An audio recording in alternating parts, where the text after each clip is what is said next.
اور دشمن نے ہمارے ملک میں خانہ جنگی فساد کی بڑی کوشش کی اور باہر سے کرائے کے جنگجو لا کر ملک کے اندر سڑکوں پر پولیس والوں پر حملے کروا کے خانہ جنگی کی راہ ہموار کی، لیکن وہ منصوبہ ناکام ہوا۔ جو ایرانی صدر مسعود پزشکیان ہے اس نے یہ بھی کہا کہ ہمیں کسی بیرونی طاقت پر انحصار نہیں کرنا ہے، اگر ہم اپنے آپ پر انحصار کریں گے تو ہی برقرار رہیں گے، ورنہ بیرونی طاقتیں تو ہمیں توڑنا چاہتی ہیں۔ ایرانی صدر مسعود پزشکیان نے اپنے تازہ انٹرویو میں یہ بھی کہا، گفتگو میں کہا کہ جنگ کے بعد سے کئی ملکوں کے ساتھ ہمارے تعلقات بڑے اچھے ہو گئے ہیں، ہمارے تعلقات عراق سے کافی مضبوط ہوئے ہیں، آذربائیجان نے ہمارا بینک بند کر دیا تھا، ہمارے راستے بند کر دیے تھے، لیکن 2 گھنٹے کی ملاقات کے بعد آذربائیجان نے ہمارے لیے راستے کھولے اور اب روس کی جو سپلائی ہے وہ ہمارے ملک میں آذربائیجان کے راستے سے آ رہی ہے۔ ترکمانستان اور افغانستان کا نام لیا کہ وہ بھی ہمارے ساتھ بڑا تعاون کر رہے ہیں اور ان کے ذریعے سے بھی ہمارے ملک میں سپلائی چین پہنچ رہی ہے۔ اور پاکستان کا بالخصوص انہوں نے کہا کہ پاکستان پورے دل سے ایران کا ساتھ دے رہا ہے اور پاکستان نے جو کردار ادا کیا ہے وہ کبھی بھلایا نہیں جا سکتا ہے۔ اسی طرح سے ترکی کا بھی نام لیا اور دیگر ملکوں کا بھی کہ وہ ہمارے ساتھ جنگ کے زمانے میں بڑا اچھا تعاون کر رہے ہیں۔ ناظرین کرام، آپ کو پتا ہے امریکہ نے سمندر سے ایران کا باہری محاصرہ کر رکھا ہے، لیکن ایران پاکستان کے ذریعے سے افغانستان، ترکمانستان اور دیگر ملکوں کے ذریعے سے اپنے ملک میں جو تجارت ہے، کھانے پینے کا سامان ہے، مختلف طرح کی چیزیں ہیں وہ لا رہا ہے۔ پاکستان کے ساتھ جو زمینی بارڈر ہیں ایران کے لیے وہ کھلے ہوئے ہیں اور وہاں سے جو ایران کے لیے تجارتی سامان ہے وہ داخل ہو رہا ہے، تبھی تو ایرانی صدر مسعود پزشکیان پاکستان کا خاص طور پر شکریہ ادا کر رہا ہے۔ لیکن بہرحال صورتحال اب بھی پیچیدہ ہے۔ وہ کیسے کہ امریکہ کو نہ تو ایران کوئی معاہدہ ایسا کرنے دے رہا ہے کہ جس میں امریکہ کا فائدہ ہو، یعنی امریکی صدر ٹرمپ چاہتا ہے کہ اسے وکٹری ملے، وہ طاقتور اپنے آپ کو ظاہر کر سکے، لیکن ایران اس کے لیے تیار نہیں ہے۔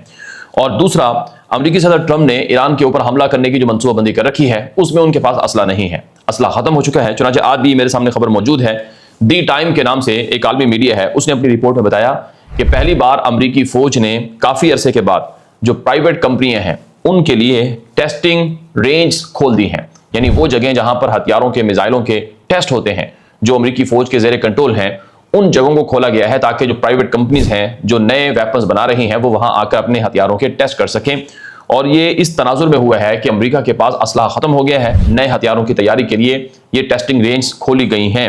اور یہ جو اسلحہ ختم ہوا ہے امریکہ کا، یہ ایران کی جنگ میں ختم ہوا ہے۔ جو امریکہ نے ایران کے ساتھ جنگ لڑی ہے، یہ اس جنگ میں سارا اسلحہ برباد ہوا ہے، اور اسلحے کے ختم ہونے کے بعد سے لے کر اب تک امریکہ کے اندر بہت دباؤ ہے کہ ایران کے ساتھ کیسے جنگ لڑی جائے، اور باقی ملکوں سے بھی امریکہ اسلحہ نکال کر ایران کی جنگ کے لیے جمع کر رہا ہے۔ لیکن امریکی صدر ٹرمپ کی حکومت اور امریکی وزیر جنگ پیٹ ہیگسٹ اور باقی لوگ کہتے ہیں کہ اسلحہ ختم نہیں ہوا ہے، اور ٹرمپ تو ان میڈیا کو جھوٹا قرار دے رہا ہے جو امریکہ کا اسلحہ ختم ہونے کی بات کریں۔ امریکہ کا سارا میڈیا کہہ رہا ہے کہ امریکہ کا اسلحہ ختم ہوا ہے، بہت نقصان ہوا ہے ایران کی جنگ میں امریکہ کو، لیکن ٹرمپ کہتا ہے کہ جھوٹ ہے، ہم جیتے ہیں، ایران ہارا ہے، اور ہمارا میڈیا جھوٹ بول رہا ہے، غداری کر رہا ہے۔ یہاں پر ایک اور بڑی خبر موجود ہے کہ ایران نے جن امریکی جہازوں کو اور جن امریکی تنصیبات کو ٹارگٹ کیا، ان کی سیٹلائٹ تصاویر جاری ہو رہی ہیں۔ سور ایٹلس کے نام سے ایک عالمی سیٹلائٹ کمپنی ہے، اس نے آج جو کویت کے اندر امریکی فوج کا اڈا تھا وہاں پر جو ایک ہیلی کاپٹرز ہینگر تھا اسے ٹارگٹ کرنے کی جو سیٹلائٹ فوٹیجز ہے وہ جاری کی ہیں۔ یعنی کیا مطلب ہے کہ کویت میں امریکی فوجی ہیلی کاپٹر جہاں پر کھڑے ہوئے تھے اس جگہ پر جو ایران کے میزائل لگے، ڈرون لگے اور ان سے جو تباہی ہوئی، اس کی جو سیٹلائٹ فوٹیج ہے وہ سامنے آئی ہے۔ وہ آپ دیکھ بھی سکتے ہیں کہ وہاں وہ ہیلی کاپٹر کا جو ہینگر تھا وہ تباہ ہو گیا ہے، لیکن دعویٰ یہ کیا جا رہا ہے امریکہ کی طرف سے کہ ہمارا کوئی نقصان نہیں ہوا ہے۔ اسی طرح سے ایک اور سیٹلائٹ فوٹیج جاری ہوتی ہے جو کہ جبل علی پورٹ، یہ UAE امارات کی ایک بندرگاہ ہے، وہاں پر جو ایران کے میزائل یا ڈرون لگا اس کی وجہ سے جو نقصان ہوا اس کی سیٹلائٹ فوٹیج بھی جاری ہوئی ہے۔ تو خلاصہ یہ ہے کہ اس وقت جو ایران اور امریکہ کے درمیان کشیدگی ہے وہ جوں کی توں ہے، اور امریکہ پورا زور لگا رہا ہے باہری محاصرے کے ذریعے سے اور مختلف دباؤ کے ذریعے سے، لیکن اس کے باوجود بھی ایران جھکنے کو تیار نہیں، بلکہ ایران کے اندر سے اب امریکہ کے ساتھ نئے جو تعلقات ہیں یا نئے سرے سے جو محاذ آرائی ہے اس کے لیے منصوبہ بندی کی جا رہی ہے۔ یہ جو ایرانی جو سپریم لیڈر ہیں مجتبی خامنہ، یہ جو انہوں نے نئے نیشنل سیکیورٹی کے چیف کو مقرر کیا ہے محسن رضائی کو، یہ خاص پیغام ہے۔ آپ کو پتا ہے محسن رضائی یہ بنیادی طور پر ایران کی فوج کا آرمی چیف رہا ہے 8 سال تک۔ اس کا مطلب کیا ہے کہ ایران کی فوج وہ طاقتور ہے اور وہی سب کچھ کنٹرول کرتی ہے۔ ایران میں جو نیشنل سیکیورٹی کونسل ہے جس کو قومی سلامتی کونسل کہا جاتا ہے، یہ فیصلے کرتی ہے، یعنی اگر صدر بھی مارا جائے اور اگر وزیر دفاع یا سپریم لیڈر بھی مارا جائے تو یہ جو نیشنل سیکیورٹی کونسل ہے یہ فیصلہ کرے گی اور یہی ملک کو چلائے گی۔ یہ اس تناظر میں بنائی گئی ہے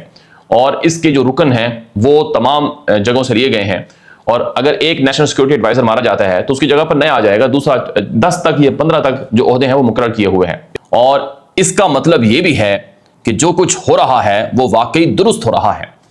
7 اگست بروز جمعہ یعنی 3 دن پہلے مکہ مکرمہ میں بیت اللہ شریف کے بالکل سائے میں پاکستان کا، سعودی عرب کا اور ترکی کا مشترکہ الائنس بنتا ہے، اور ایک دوسرے کے ہاتھ پر ہاتھ رکھ کر اعلان کیا جاتا ہے کہ آج کے بعد کسی ایک پر حملہ سبھی پر حملہ تصور ہوگا۔ آج کے بعد ساری مسلم دنیا ایک ہے اور مسلم ممالک کے درمیان اتحاد ہے، اور یہ ابتدا ہے، یہ بنیاد ہے۔ یہ معاہدہ ہوتا ہے جسے مکہ معاہدہ یا مکہ اتحاد یا مکہ الائنس کا نام دیا جاتا ہے۔ یہ معاہدہ جیسے ہی اناؤنس ہوا، اس کی تصویریں، اس کی فوٹیجز جیسے ہی سامنے آئیں تو اسرائیل کے اندر شور مچ گیا، اور پوری دنیا کے اندر اسرائیل شور مچانے لگا کہ یہ جو کچھ ہو رہا ہے یہ ہمارے خلاف ہو رہا ہے۔ چنانچہ ابھی جو آج میرے سامنے بیان ہے، اسرائیل کا ایک وزیر ہے جس کا نام ہے عمیخائی چکلی، جو کہ اسرائیل کا ڈائسپورا وزیر ہے، اور اس نے اسرائیل کے ٹیلی ویژن پر انٹرویو میں یہ کہا ہے کہ مکہ معاہدہ بہت خطرناک ہے، مکہ اتحاد صرف اور صرف اسرائیل کے خلاف بنایا گیا ہے۔ پاکستان کے ساتھ سعودی عرب کا پہلے ہی مشترکہ دفاعی معاہدہ موجود تھا، تو پھر اس معاہدے کے کرنے کی کیا ضرورت تھی، اور اس معاہدے میں پھر ترکی کو کیوں شامل کیا گیا؟ وہ ترکی جو اسرائیل کے ساتھ براہ راست محاذ میں ہے، یعنی اسرائیل کے مقابلے میں کھڑا ہوا ہے، اسرائیل اور ترکی کے درمیان جنگ ہونے والی ہے، اس ترکی کو اس معاہدے میں شامل کیوں کیا گیا ہے؟ اسرائیلی وزیر نے انٹرویو میں کہا کہ دراصل ترکی اب ایک بڑی گیم کرنے جا رہا ہے، اور وہ بڑی گیم اسرائیل کے خلاف ہے، لہٰذا اسرائیل کو پریشان بھی ہونا چاہیے اور اسرائیل کو اپنے لیے اقدامات ابھی سے شروع کر دینے چاہیے۔ ہمیں فوری طور پر یونان سے، قبرص سے، متحدہ عرب امارات سے اور صومالی لینڈ سے اپنے فوجی تعلقات کو مضبوط کرنا ہوگا، اور وہاں فوجیں کھڑی کرنا ہوں گی، تاکہ اگر سعودی عرب، ترکی یا پاکستان کوئی بھی حرکت میں آئے تو اسرائیل اپنے دفاع کے لیے ان محاذوں سے جو کچھ ہو سکتا ہے وہ کر سکے۔ اسرائیلی وزیر نے یہ بھی کہا کہ یہ معاملہ اب مکہ اتحاد کا یونان تک، قبرص تک، لبنان تک، شام تک پھیل چکا ہے۔ یہ ہمارے لیے بہت برا ہوا ہے، اس لیے ہمیں فوری طور پر اقدامات کرنے ہوں گے، ورنہ ہمارے لیے بہت برا ہونے والا ہے۔ یہ اسرائیل کے وزیر جو کہ تارکین وطن کے نام سے یعنی ڈائسپورا وزیر ہے، عمیخائی چکلی، اس کا انٹرویو ہے۔ یہ میں نے اپنی طرف سے کوئی بات نہیں کہی ہے، یہ اس کے انٹرویو کا خلاصہ میں نے آپ کو بتایا ہے۔ اس کے علاوہ آپ آج کا اسرائیل کا سب سے بڑا مشہور میڈیا دی یروشلم پوسٹ ہے، جو کہ حکومت کا ترجمان میڈیا ہے، دی یروشلم پوسٹ، اس کا جو آج کا اداریہ چھپا ہے، ایڈیٹوریل چھپا ہے، وہ ذرا آپ پڑھ لیں۔ میں صرف اس کا خلاصہ آپ کو بتاؤں گا تاکہ آپ کو سمجھ میں آئے کہ اسرائیل سوچ کیا رہا ہے اور اسرائیل کے ساتھ ہو کیا رہا ہے۔ دی یروشلم پوسٹ نے اپنے اداریے میں لکھا کہ مکہ اتحاد خطے کے استحکام کو خطرے میں ڈال رہا ہے۔ یہ اتحاد کیوں بنایا گیا ہے؟ ترکی، پاکستان، سعودی عرب یہ اکٹھے مل کر کیا کرنے جا رہے ہیں؟ یہ خطے کو عدم استحکام کا، خطرے کا شکار کر رہے ہیں۔ دی یروشلم پوسٹ نے اداریے میں لکھا کہ سعودی عرب بتائے کہ وہ اسرائیل کے دشمنوں سے کیوں اتحاد کر رہا ہے۔ ترکی اور پاکستان دونوں اسرائیل کے دشمن ہیں اور اسرائیل کو مٹانا چاہتے ہیں۔ سعودی عرب ان سے دوستی کر کے کیا پیغام دے رہا ہے اسرائیل کو؟ اس اداریے میں یہ بھی لکھا گیا کہ پاکستان کا وزیر دفاع خواجہ آصف اس اتحاد کے بننے کے بعد کہتا ہے کہ وقت آ چکا ہے اسرائیل کے خلاف متحدہ فوجی محاذ بنایا جائے تاکہ 80 سالہ ظلم کا خاتمہ ہو سکے۔ کیا اس اتحاد سے اسرائیل کو جنگ کا پیغام نہیں دیا گیا؟ دی یروشلم پوسٹ نے اپنے ادارے میں لکھا کہ اسرائیل کے بعض تجزیہ کاروں کا یہ بھی خیال ہے کہ شاید سعودی عرب اس معاہدے کے ذریعے سے امریکہ پر دباؤ ڈال رہا ہے کہ تم اسرائیل کی خاطر جو کرتے ہو وہ سعودی عرب کی خاطر کیوں نہیں کرتے ہو۔ اسی اداریے میں یہ بھی لکھا گیا کہ یہ جو معاہدہ ہے مکہ اتحاد، یہ جو سعودی عرب، ترکی اور پاکستان کے بیچ نیا الائنس بنا ہے، یہ دراصل اسرائیل سے سعودی عرب کے تعلقات کو خراب کرنے کا ایک آغاز ہے۔ اب یہ بات واضح ہو رہی ہے کہ سعودی عرب اسرائیل سے تعلقات نہیں بنائے گا، اور اداریے میں بھی لکھا گیا کہ سعودی عرب کو فوری طور پر یہ معاہدہ ختم کرنا ہوگا تاکہ اسرائیل کے ساتھ خطے کے استحکام کے لیے سعودی عرب کے تعلقات بن سکیں۔ اور امریکہ سے شکایت کی ہے اس اداریے میں کہ امریکہ تم اس سعودی عرب کو لگام ڈالو اور تم سعودی عرب سے پوچھو کہ تم ایسا کیوں کر رہے ہو کہ جس سے اسرائیل کو مسئلہ ہے اور جس سے اسرائیل کی سیکیورٹی متاثر ہو رہی ہے۔ آپ نے اداریہ کا خلاصہ سنا اور پڑھا کہ میں آپ کو جو اسرائیل کی میڈیا میں جو چیز لکھی گئی ہے وہ یہ ہے کہ یہ جو مکہ اتحاد ہے یہ سراسر اسرائیل کے خلاف ہے، اور اس سے دراصل سعودی عرب اور اسرائیل کے درمیان جو تعلقات بننے کی ایک راہ تھی، ہموار ہونی تھی، وہ خراب ہو گئی ہے۔ یعنی کہ ابراہیمی معاہدہ جس کو سعودی عرب جوائن کرے، جس کے لیے امریکہ دباؤ ڈال رہا ہے سعودی عرب پر، جس کے لیے اسرائیل نے ایران کی جنگ شروع کروائی، تو اس سے آپ اندازہ لگا لیں کہ مکہ الائنس اور مکہ اتحاد اس نے کیسے اسرائیل کو چوٹ ماری ہے۔ اب ذرا آپ یہ ایک اور خبر دیکھ لیں، جو معارف اسرائیل کا یہ ایک اور میڈیا ہے، ڈیجیٹل میڈیا ہے، یعنی کہ یہ بہت زیادہ پڑھا جاتا ہے، بہت پرانا ہے۔ اس پر جو رپورٹ چھپتی ہے وہ کیا ہے، وہ ذرا سنیں آپ، کہ سعودی عرب نیا کھیل کھیل رہا ہے اور یہ کھیل بڑا خطرناک ہے۔ اب سعودی عرب امریکہ پر انحصار ختم کر کے چین اور روس سے تعلقات اور دوستیاں بڑھا رہا ہے، ایران سے بھی معاملات طے کر رہا ہے اور مسلم دنیا کا نیا اسلامی بلاک بنا رہا ہے۔ یہ بات واضح ہو چکی ہے کہ اب اسرائیل کو سعودی عرب کبھی تسلیم نہیں کرے گا۔ یہ خلاصہ ہے اس مضمون کا یا اس رپورٹ کا جو کہ معارف اسرائیلی میڈیا میں چھپا ہے۔ کیا مطلب کہ یہ جو مکہ الائنس بنا ہے یہ سعودی عرب کی بہت بڑی چال ہے، اور سعودی عرب پر جو اسرائیل کا پریشر اور دباؤ تھا، اس کے بعد سعودی عرب نے یہ جوابی کام کیا ہے کہ وہ اسرائیل کو تسلیم نہ کرے۔ اب ناظرین اکرام، یہ باتیں بہت زیادہ تواتر سے کہی جا رہی ہیں کہ پاکستان، سعودی عرب اور باقی ممالک اسرائیل کو تسلیم کر لیں گے۔ کیا ایسا ممکن ہے؟ ناظرین اکرام، اگر سعودی عرب نے اسرائیل کو تسلیم کرنا ہوتا تو سعودی عرب امریکی صدر ٹرمپ کے پہلے 4 سالہ دور حکومت میں تسلیم کر چکا ہوتا، جب UAE نے، بحرین نے اسرائیل کو تسلیم کیا تھا۔ تو اس وقت بھی سعودی عرب تسلیم نہیں کر سکا اور نہ اس نے کرنے کا اعلان کیا، اور اب جب ٹرمپ کا دوسرا دور ہے اور ٹرمپ کے 2 سال حکومت کے پورے ہو رہے ہیں، تو ابھی تک کوئی ایسا امکان نہیں ہے کہ وہ اسرائیل کو تسلیم کر سکے، کیونکہ سعودی عرب اگر اسرائیل کو تسلیم کرتا ہے، دوستی لگاتا ہے، تو پھر یوں سمجھے کہ پوری مسلم دنیا کا فلسطین کے بارے میں جو موقف ہے وہ ختم ہو گیا،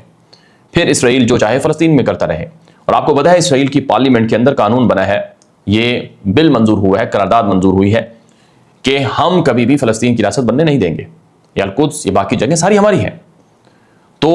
اور سعودی عرب نے ابھی پچھلے سال اقوام متحدہ کی جنرل اسمبلی کا جب اجلاس ہوا تو اس وقت پوری دنیا کی مسلم سٹیٹس کو اکٹھا کیا اور فلسطین کی ریاست کو ریکگنائز کرنے کی کانفرنس کروائی، جسے عالمی سمٹ کہا جاتا ہے۔ تو بات چیت ایک نہیں ہے، یعنی جو آپ کو میڈیا پر جو چیزیں نظر آ رہی ہیں وہ سب سچ نہیں ہے، کچھ چیزیں وہ ہیں جو بتائی نہیں جاتی ہیں اور کچھ نظر نہیں آتی ہیں۔ تو اس لیے دماغوں کو، ذہنوں کو وسیع کر کے سوچنا ہوگا۔ اب یہ جو مکہ الائنس ہے یہ نیٹو طرز کا الائنس ہے، اسے نیو مسلم ملٹری الائنس بھی کہا جا رہا ہے۔ کیا مطلب؟ کہ جیسے نیٹو کے 32 ملک ہیں، کسی ایک ملک پر حملہ ہوتا ہے تو سارے 32 ملکوں پر حملہ تصور ہوتا ہے، اور سارے ملک مل کر اس حملے جس پر ہوا ہوگا اس کے ساتھ مل کر لڑیں گے۔ تو ایسے ہی ابھی ابتدائی طور پر 3 ملک ہیں، چوتھا ملک مصر ہے جو اس معاہدے کو جوائن کرنے جا رہا ہے، پھر قطر ہے جو اس کو جوائن کرنے جا رہا ہے، پھر سیریا ہے، پھر اسی طرح سے گلف کنٹریز ہیں، سارے عرب ملک ہیں، ساری مسلم دنیا ہے جو اس معاہدے میں شامل ہوگی، ملیشیا، انڈونیشیا وغیرہ سب سے۔ تو یہ الائنس تو بہت پہلے بن جانا چاہیے تھا، اور یہ پھر صرف کاغذی حد تک نہ ہو۔ جو ابھی پریکٹیکلی جو چیزیں ہو رہی ہیں ان کے مطابق یہ کاغذی الائنس نہیں ہے، یہ وہ الائنس ہے کہ جو مشترکہ موقف اپنائے گا۔ اب یہاں پر کچھ لوگ یہ بھی کہہ رہے ہیں کہ مشترکہ معاہدہ ہوتا ہے مشترکہ دشمن کے خلاف۔ پاکستان کا ایک سابق سفیر رہا ہے امریکہ میں، حسین حقانی، اور بڑے سکینڈل اور مختلف طرح کے معاملات میں وہ بڑا مشہور بھی رہا۔ حسین حقانی نے اپنی ایک پوسٹ میں لکھا کہ یہ جو پاکستان، سعودی عرب، ترکی کا الائنس بنا ہے اس کا کیا فائدہ ہے؟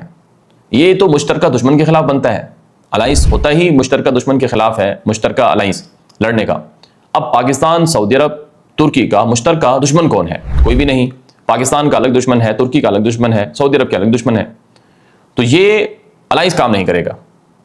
تو اس پر پاکستان کے معروف صحافی ہیں حامد میر صاحب، انہوں نے کہا کہ پاکستان کا، ترکی کا اور اسی طرح سے سعودی عرب کا مشترکہ دشمن اسرائیل تو ہے، جو ساری مسلم دنیا کے لیے چیلنج بنا ہوا ہے، تو پھر کیسے کہا جا سکتا ہے کہ مشترکہ دشمن نہیں ہے؟ بہرحال حضرین کرام، ترکی کے صدر طیب اردگان نے کہا تھا کہ یہ اتحاد دراصل ڈیٹرنس ہے۔ کیا مطلب؟